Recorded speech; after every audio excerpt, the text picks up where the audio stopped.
Hey profs, I'm Kaitlyn. And I'm Kynedy. We're best friends and hosts of Rowan University's newest podcast where we highlight different ways to get involved with the 200 plus student clubs on campus. This is ClubChat. Woo! Yippee!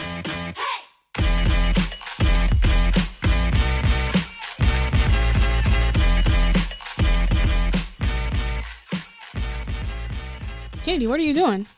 What you mean? I'm practicing. Practicing for what? I'm practicing because, it's a fight coming up. Oh, really? Yeah, you ain't here? No, I didn't hear. Well, you know who would tell us a lot about these fights? Who? Our next guest, Spencer Jordan. He is the president of the MMA Club. He's a senior here at Rowan University, and he's a geography major. Oh, okay. And he knows a lot about fighting. So, let's get into this episode. Welcome to Club Chat. Today, for our 8th episode, we have the privilege of sitting down with the president of Rowan MMA Club, Spencer Jordan. How we doing, guys? So, welcome to Club Chat, Spencer. Pleasure to be here. Thank you for joining us. Can you please tell us a little bit more about yourself? Yeah, sure. So, came to Rowan, transferred in about 4 years ago. Joined the club because I trained outside of school. I was hitting the heavy bag at the fitness center one day, and one of the members came up to me and was like, hey, there's an MMA club, you should join. And it was like clockwork from there. I became really close with everyone that ran it, and eventually they started giving me positions and stuff to do. And as they graduated, I just moved up the ranks and started running it. So it's really been probably one of the greatest experiences of my life, just being able to bring knowledge I have outside of school into the school, and starting to kind of coach kids that don't know anything, and seeing them rise to the occasion and seeing their skill set grow. So this has been like a really big part of my life for the past few years. Oh, that's nice. Okay, so what inspired you to really get involved in MMA? I know you mentioned like somebody came up to you and like said, or asked you to, told you about MMA Club or whatever. So it's actually a funny story. So I started martial. I actually started Krav Maga, which is Israeli street fighting, self-defense. So it's not a sport. It's more turning a disadvantageous situation into an advantageous one. I started throwing out when I was 13. My mom was a special ed teacher, and she actually got attacked by one of her students. Oh, wow. And she had a Groupon for this fight club, basically. And, all right, Spency, we're going to go. I'm like, yeah, okay, sure. I did that for 5 years, and that kind of gave me a good foundation for, just basically how to stand, where my punches are, and how to throw and how to defend. And then a year after that, I wanted to start competing. You can't compete with Krav Maga, so I wanted to start fighting. And I joined an MMA gym, Killer Bee Combat Sports in Oakhurst, New Jersey. And I've been fighting out of there for the past few years. And just using that outside training. My coach Brian Wright, he's the man. He's like John Wick. He's awesome, really cool guy. And so yeah, he's given me the tools and the skill set to be able to teach a lot of these beginner guys how to fight. And if they want to one day compete, hopefully I'm giving them enough of a foundation to start that process. Right. Nice. Yeah. Shout out Brian. What type of events or training sessions or competitions does the club usually organize? Yeah, so the ones that we organize ourselves, we don't organize competitions, mainly because like mat space and like general lack of budget sometimes. But we do have a women's self-defense night that we run once or twice a semester.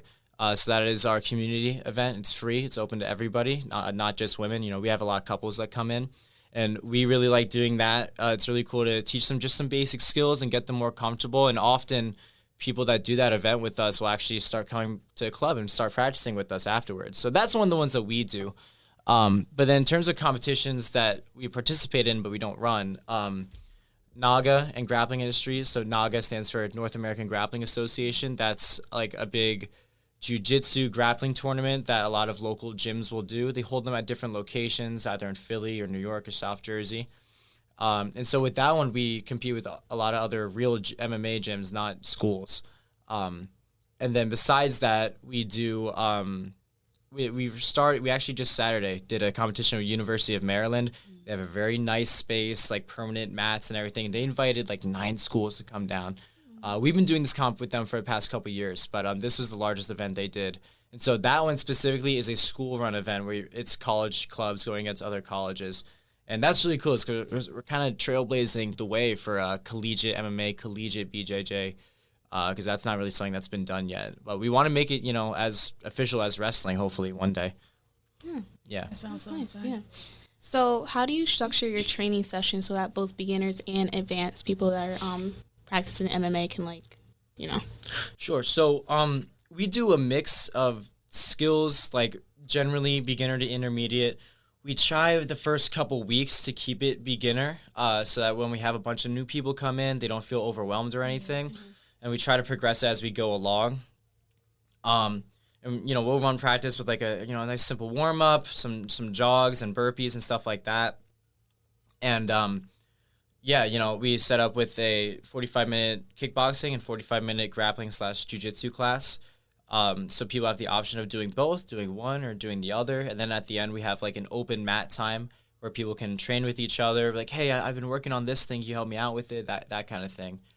It does become a bit of a struggle in the middle of the year. Sometimes we'll get people that just heard about the club and they join. We're kind of in the middle of trying to progress into more intermediate moves and everything. And so when that happens, we do try to take certain people aside and catch them up, get them up to speed. But a lot of the time they can catch up if they put in some work outside of the club. We'll train one-on-one with people, send them Instagram videos, and train with them at the gym to help get them up to speed. Oh, nice. Yeah. That's cool. How has your leadership role shaped your experience with MMA, both on and off the mat? Wow. I've always been a decent teacher. I was a camp counselor when I was younger for outdoor survival skills. So I used to teach kids how to make fires with sticks and build shelters and that kind of thing. So anything that I know I'm somewhat good at, I'm able to translate it to other people pretty well. I can kind of figure out what their problem is or where the block is and figure that and help them figure that out. I had a great mentor, the previous president, Andrew Jasinski. He still shows up here and there. He does the doctor program at Rowan, so he's doing that longer program. So he's still around. He kind of set the pavement down for how to hype up the people, get them excited to do cardio. Get them excited to do competitions, excited to support and buy our merchandise and everything. So that gave me a bit of a foundation for that, and then I just kind of put my own spin on everything. We'll put together little MMA games and events like that. So I mean, kind of just building off of what he showed how to kind of lead, and then again every summer I try and get some fights in. I try to go and do some fights, kickboxing, and get some training in. And so I take a lot of what my coach does with his classes at Killer B and try to translate it to a college level. Nice. Yeah. Nice. So do you have any fighters or any role models that are in the MMA world that you that pushed you to become the fighter that you are today? Yeah, I definitely had a couple when I was growing up. One of the first fighters I really liked was Alexander Gustafsson. He's fought John Jones before. He's one of the GOATs. I think he's awesome.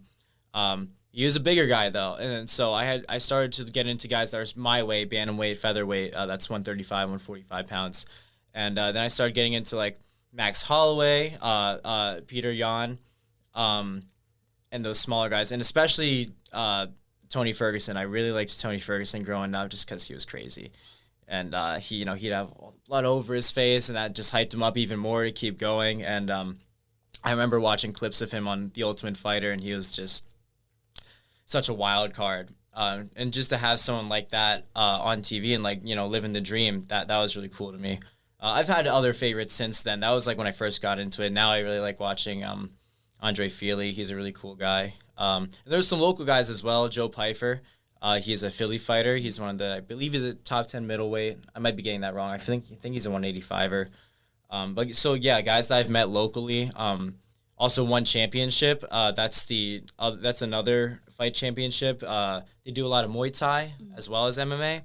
But there's a guy there, Luke Lisi. He's Luke the Chef Lisi. He is a one championship fighter. He actually trains at a gym local to here, Beacon MMA, run by Coach Peach and Shane Faison.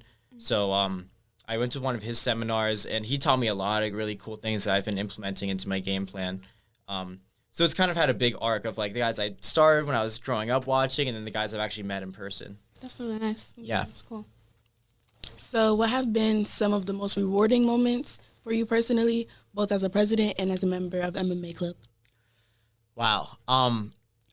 This club keeps it keeps growing like so exponentially.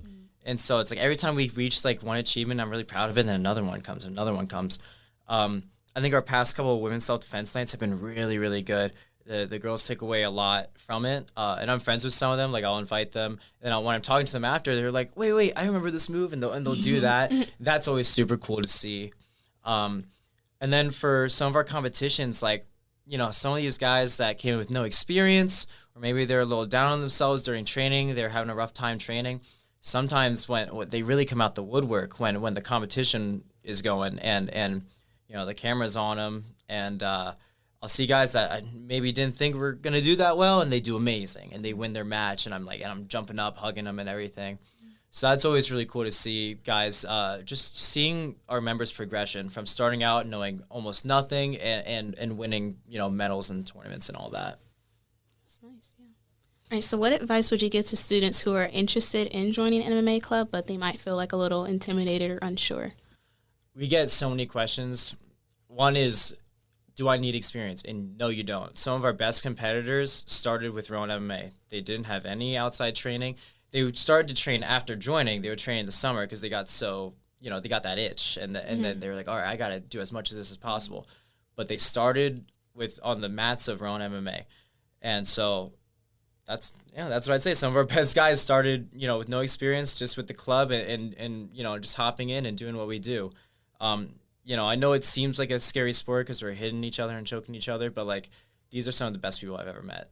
Like some of the best people I ever met were at this club, and I live with all of them now. All of my roommates are from Rowan MMA Club. Yeah. And the other thing I'll say is like we are such a diverse club. Like everybody gets along, but like you have people that are a little more on the nerdier side. We have people that were like high school jock athletes. We have weirdos like me that are into like punk music and going out and finding mosh pits in the weekends and stuff like that. So yeah, we have a really, really diverse crowd, but everyone really gets along well. And we've never really had much like club drama where like so and so is being mean or like these people are like excluding. That doesn't happen. I was gonna ask, are you scared of getting hit? I'll be scared. Yeah. Somebody, you said, when you're recovering, like how long does that take? Some people, when they start to spar and they like say that, I just say you just gotta train it out of you. You just gotta you have to learn how to get hit. There's ways to get hit, and there's ways to kind of go with the punch or absorb it better. You have to train it. Some people just go in there and they don't care about getting hit, and they're kind of meatheads or whatever. I started sparring at a young age, and I was the youngest guy. I've always been like one of the younger, smaller guys at my gyms, so I'm always getting beat up pretty bad. And I just kind of train it out of me. Because at the end of the day, that's kind of what I'm there for. And there's, nothing that's worth it is easy. And so getting hit is just part of the process. Of course, I'm afraid of like a big injury, something like that. But like a little concussion, little broken nose here and there, never hurt anybody. But yeah, sometimes I'm still afraid of getting hit, especially if it's been a while. Especially when I go back to my home gym after training at MMA at Rowan for a while. Go back to my home gym, and the level is different, and I'm not coach anymore. Now I'm back to student, and then, the guys have been waiting for me to come back. Oh my gosh, like plotting on you. Yeah, no, I've been watching your Instagram, President. Yeah. So, yeah, but no, getting hit's part of the process, and most of the time, nobody that hits me has like a malicious intent behind it. Everyone's there to help progress everybody else. Mm-hmm. Yeah, that's a good thing. That's a good way to think about it. Yeah, totally. And it's like if you don't get hit and then you're training for a fight and then you go into your fight and you've never been hit hard before, you don't want to find out what it's like to get hit when it's the competition.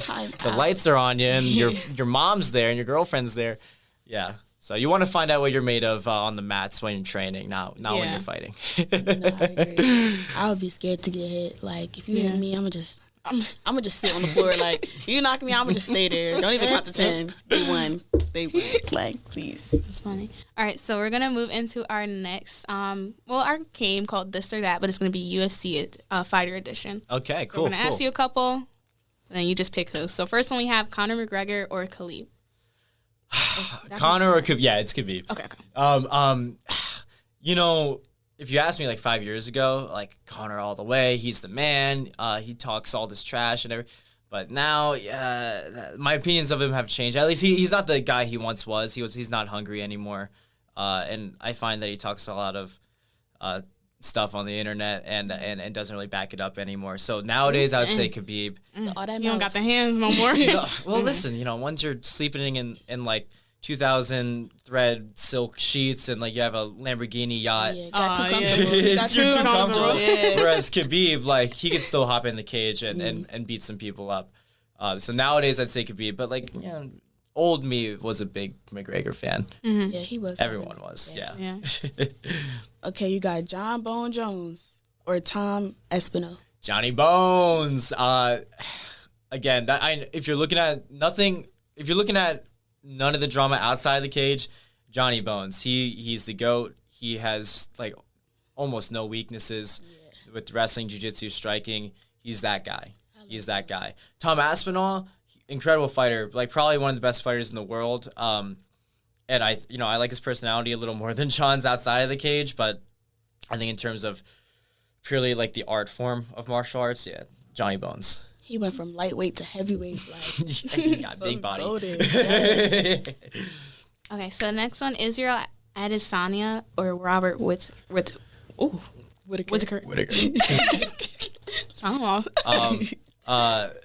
That's a tough one too. Again, personality. A lot of people find Israel a little cringy, which he is.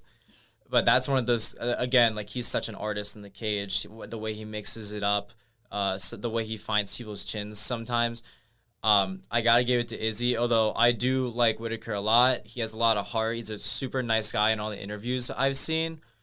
So I guess I'll put it like outside of the cage, personality-wise, Robert Whittaker, but in terms of an actual full-range martial artist, Israel Adesanya all day.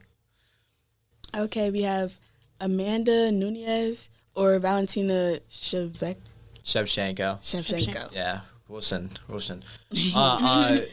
Both amazing fighters, and I have so much respect for female fighters and the ones that I know. I gotta give it to Shevchenko. She has her technique is so clean, and she really like the style that she has is really amazing. Her athleticism. Nunes is a dog. Right, she gets in there, and you got to work for your win if you are gonna win against her. And she doesn't make it pretty; she makes it ugly. But Shevchenko is just an absolute like unit, and even I'd be afraid of sparring with her. In the real world. So I'll give that to Bullet Shevchenko. Okay. Next we have Nate Diaz or Nick Diaz. The brothers. Again, those two, I didn't mention them earlier, but those two, the Diaz brothers, were also a big inspiration for me. So I grew up a little more watching Nate. Nick was the older brother, and I was a little young when he was fighting. So for me personally, Nate, because I've watched him longer, and he was competing more when I started watching UFC. Both those brothers, man, they came from the streets. Like they don't play around. They just have that dog mentality. The both of them. I really can't compare them, but in terms of like personal, like who I've watched more and studied more, Nate Diaz. Okay, so we have Ronda Rousey or Holly Holm. I gotta give it to Holly Holm. I don't have a problem with Ronda. I think she was a little overhyped. And like especially you saw in those later fights, she didn't have the hands. Her boxing was it made Rowan MMA look good. Yeah. I respect her for what she does and how far she made it. It's really tough to be a woman in this sport. But yeah, I gotta give it to Holmes. But yeah, I liked Ronda Rousey in the Entourage movie. That was fun. All right, so next we have George St. Pierre or Anderson Silva. I gotta give it to GSP. GSP is he's one of my goats. Again, super well-rounded, super nice guy. If you see any interview with him, such a nice guy. And if you look at any of his seminar videos, he's like a really good coach, and he's super humble as well. George St. Pierre. Okay, and we have Dustin Poirier or Michael Chandler. For me, Dustin Poirier all the way. He again, humble guy. He's from Louisiana. He reps that pretty hard. I don't like some of the recent fights he's had in terms of, I wish he had the belt because I know he's gonna retire soon, and I wish he didn't because he's one of my favorites. But yeah, I gotta go Dustin. In his fight with Michael Chandler, a lot of people will talk about this. I mean, Michael Chandler was just really a dirty fighter. He was just a dirty, dirty fighter. He's a very entertaining guy to watch. I'll give him that. But Dustin Poirier all the way. And plus, he has a really good hot sauce. Ooh, yeah, okay. yeah. With some wings? Yes, ma'am. Wait, before you do the last question, let me put these on. Yeah. Throw them on. For those that don't know, we just got new merchandise. We have these and shin guards. So we just spent a lot of money on them. So please use looks them. really like tough on that. Like Our graphic designer Alan, he helped us design the new logo. So we've been putting that on everything. Yeah, we're really happy about that. Our gear before was so run down and old and smelly. So that was a big accomplishment, is getting new gear. This is nice. Yeah, genuine leather. All right, so for this last one, for this or that, we have Sugar Sean O'Malley or Peter Yan. So when I was growing up, Peter was in the game a little longer than Sean. So I was watching a lot of Peter, and there was a certain point where I thought he was the greatest bantamweight of all time. But man, when Sean came in the scene, he started spinning and doing all these feints and doing the basketball throwaways. I became a big fan of his, and I've actually, I've implemented some things from his style into mine. I like the footwork. I like how he moves. For me, I'm gonna give it to Sean, but recently he has to get his act together. He's getting a little cocky. I'd like to see him get a little more serious, especially for his next couple fights. Because he's going to need to win to stay in the top ranking. But I'm still going to stick with the Sugar Show. Okay. Very nice. Yeah, absolutely. Okay. Never get too comfortable fighting, y'all. Time you get complacent, that's when you start losing. When my coach said this in a recent TikTok, like when you start to think you know something and you stop absorbing information, that's when you start to lose. So stay humble. Be a student. We need that on there for real. On a t-shirt. Yeah. On the gloves, Right in the hand. Right. Yeah. But they know. All right, so before we let you go, is there anything else that you want to mention to the people watching? Yeah, absolutely. By the time this comes out, it might already be gone, but March 11th is our Women's Self-Defense Night. If you're watching this and March 11th already passed, go on our Instagram and see how cool it was. Rowan MMA, we train Tuesdays and Thursdays, 6 to 8 at the Rowan Rec Center. All are welcome, all experience levels. You don't need any gear. We got it for you. And, listen, if you've ever been thinking about doing martial arts, now is the time to do it with us at Rowan MMA. Nice. Thank you all so much for joining us for this episode of Club Chat. We can't wait to meet other clubs on campus. If you're interested in signing up to join our podcast, please look at the show notes or check the Instagram link in our bio. See you guys next time.